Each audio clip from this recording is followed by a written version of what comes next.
Durante siglos, la Iglesia Católica fue incorporando a su doctrina enseñanzas cuyo origen no era la palabra de Dios, sino que procedían del paganismo y de la tradición. Entonces, para justificarlas y no tener que dar explicación de ellas, se decía, es dogma de fe.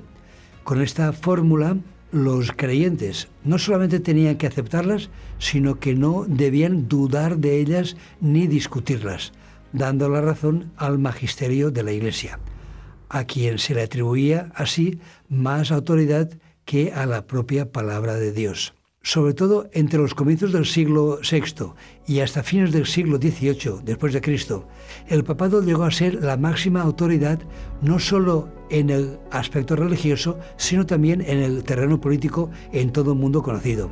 Pero cuando el gobierno francés de Napoleón Bonaparte, el 20 de febrero del año 1798, tomó preso al Papa Pío VI, su poder político y su autoridad religiosa disminuyeron muy notablemente, casi hasta la desaparición. Cuando dicho papa murió en el destierro y se nombró a otro papa, Pío VII, unos 18 meses más tarde, solo el poder religioso se recuperó, pero ya ni sombra de la autoridad que disfrutó durante siglos. Para fortalecer la institución y recuperar el poder y la credibilidad papal, se buscó una estrategia. En el Concilio Vaticano I, en el año 1870, el Papa Pío IX consiguió, tras mucha discusión y con muchos obispos en contra, que se aprobase el dogma de la infalibilidad papal, es decir, que cuando habla ex cátedra en materia religiosa no se equivoca, poniéndole así a la altura de Dios. De esta manera no se permite discutir lo que diga cuando usa esa prerrogativa, y hay que darle la razón, incluso aunque enseñe o diga algo distinto o contrario a la Biblia, a la palabra de Dios.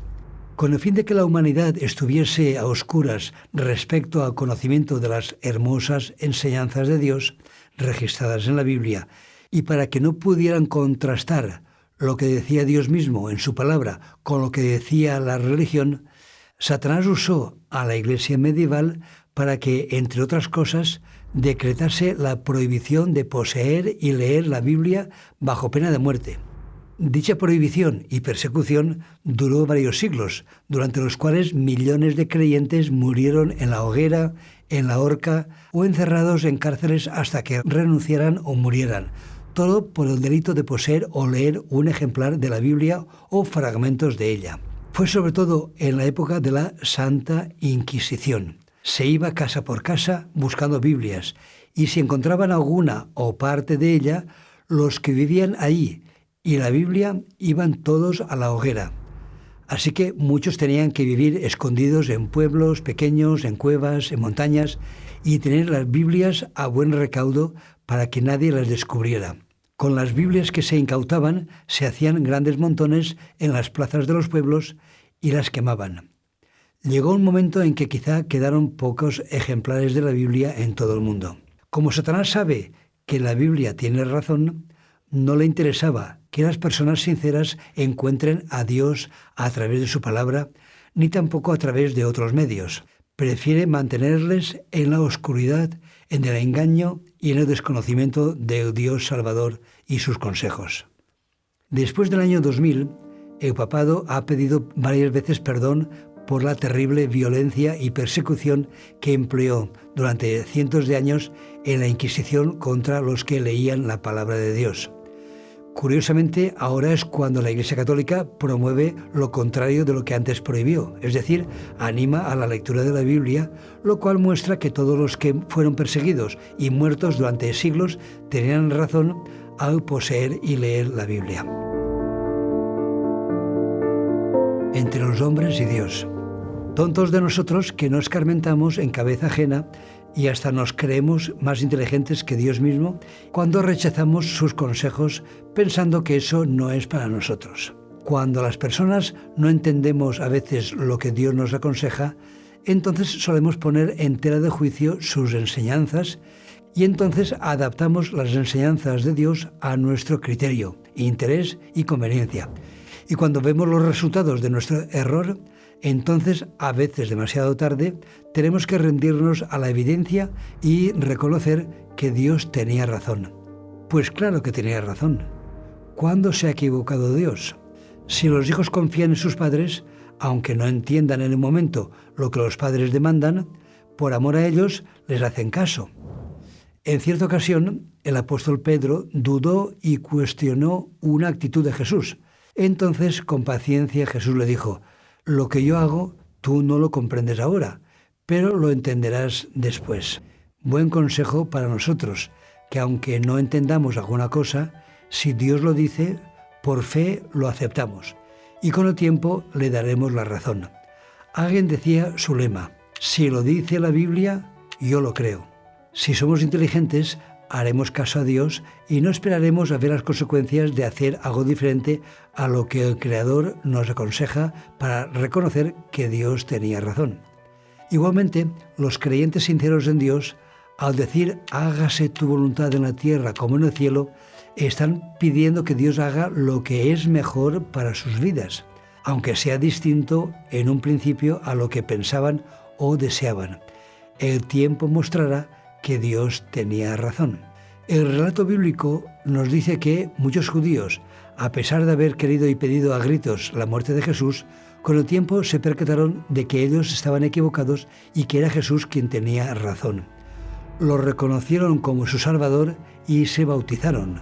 Solo 10 días después de la ascensión de Jesús a los cielos, dice el texto bíblico de Hechos 2:41, así que los que recibieron la palabra fueron bautizados, y se añadieron aquel día como 3,000 personas. Poco tiempo después se nos dice que en Jerusalén muchos de los que habían oído la palabra creyeron, y el número de los hombres era como 5,000. Eso sin contar a las mujeres. Más tarde se dice que muchos sacerdotes obedecían a la fe. Ahora el cristianismo está extendido en todo el mundo. Cuando Jesús fue detenido por los soldados del templo por orden de los sacerdotes y llevado ante ellos, durante su enjuiciamiento, Jesús advirtió a los dirigentes judíos en cuanto a este terrible suceso. Entonces el sumo sacerdote le dijo: te conjuro por el Dios viviente que nos digas si eres tú el Cristo, el Hijo de Dios. Jesús le dijo: tú lo has dicho, y además os digo que a partir de ahora veréis al Hijo del Hombre sentado a la diestra del Padre y viniendo sobre las nubes del cielo. Una gran multitud de sacerdotes, de fariseos y otros lanzaron el grito de «crucifícale» ante el gobernador romano. Seguramente todos o muchos de los que pidieron la muerte de Jesús danzaron de alegría y hasta lo festejaron cuando Jesús murió, y pensaron que ellos tenían razón al rechazarle y tildarle de mentiroso, estafador y farsante. Posiblemente muchos de ellos llegaron al final de sus días creyendo que habían hecho bien de crucificar a Jesús.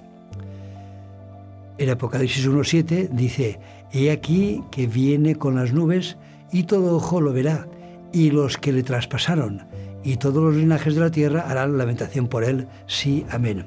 El texto dice que verán al que traspasaron, es decir, que resucitarán cuando Cristo regrese en las nubes de los cielos, para que, al ver a Cristo, comprueben que los equivocados eran ellos y que Cristo era quien tenía razón. Los mismos que le despreciaron y escarnecieron, los que le escupieron en la cara, los que pidieron su muerte, ahora rehuyen su penetrante mirada y la refulgencia de su semblante. Quienes le traspasaron las manos y los pies con los clavos notan las cicatrices de la crucifixión.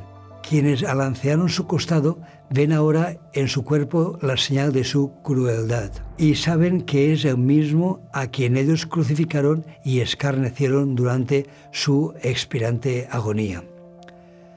Pero los otros muertos no volvieron a vivir hasta que se cumplieron los 1000 años. Y subieron sobre la anchura de la tierra y rodearon el campamento de los santos y la ciudad amada. Y de parte de Dios salió fuego del cielo y los consumió. Esta es la muerte segunda. ¿Para qué resucitar a los impíos al final de los tiempos si después tienen que volver a morir definitivamente? Lo que la Biblia llama la muerte segunda. Si ya habían muerto, podemos pensar que ya no es necesario que resuciten para luego volver a morir. Seguramente porque la mayoría de los que se perderán llegaron al final de sus días con la conclusión o pensamiento de que Dios estaba equivocado y que ellos tenían razón. Al resucitar podrán comprobar que Dios es amor y también justo, además de que tenía razón. En la Biblia se nos habla del juicio final. ¿Por qué un juicio? El propósito del juicio no es informar a Dios, pues Dios sabe todo. Dios no necesita abrir los libros para averiguar qué ha hecho cada persona en este mundo. Eso no es necesario. El propósito del juicio es aclarar cualquier duda que pueda quedar en la mente de los seres celestiales y en las mentes de las personas acerca del carácter de Dios. El juicio disipará las posibles dudas del por qué algunos se perderán y otros se salvarán. El juicio sacará a la luz y mostrará a todos los seres vivientes las pruebas de la maldad de Satanás y sus ángeles, así como de todos los que rechazaron a Dios y se perdieron. Mostrará que Dios no se equivocó, solo es que Él sabía más de lo que nosotros conocemos. Entonces ya no habrá dudas respecto a la sentencia que Dios dará y toda la humanidad le dará la razón. Si Dios va a destruir a Satanás al final de los tiempos, ¿por qué no lo hizo al principio y así el mal, el dolor y la muerte no se hubieran extendido a otros seres creados? Porque en los comienzos aún no se veían los resultados de lo que decía Satanás y por lo tanto, ante los ojos de los seres creados, no se sabía quién tenía razón. Dios decía una cosa y Satanás otra. Había que esperar para que se demostrase los resultados de cada camino y comprobar cuál estaba en lo cierto y cuál en el error. Y para eso ha hecho falta que pase el tiempo y se vean los resultados de cada uno. Jesús aprovechó la leyenda del rico y el mendigo Lázaro que rondaba en la cultura hebrea para enseñar la lección de que, ya demasiado tarde, algunas personas dejaron pasar su oportunidad de reconocer a tiempo a Dios y darle así la razón. Aunque un paciente le dé la razón al médico que sugirió un cambio en sus hábitos de vida, eso no hará que se cure de golpe. Igualmente, cuando Cristo regrese, ya será tarde para tratar de rectificar. Se perdió la oportunidad. ¿Cuál es el texto más triste de la Biblia? Pasó la siega, terminó el verano, pero nosotros no hemos sido salvos. Y es que los seres humanos no escarmentamos en cabeza ajena. Algo malo nos tiene que afectar a nosotros para reconocer que quienes nos advirtieron tenían razón. San Pablo dice en 1 Corintios 4:9 que hemos llegado a ser espectáculo para el mundo, para los ángeles y para los hombres. Cuando dice mundo, Pablo emplea la palabra cosmos. Todo nuestro planeta es un escenario en el cual se está llevando a cabo el conflicto entre el pecado y la justicia, la verdad y el error, ante una audiencia intensamente interesada, compuesta por los habitantes del universo.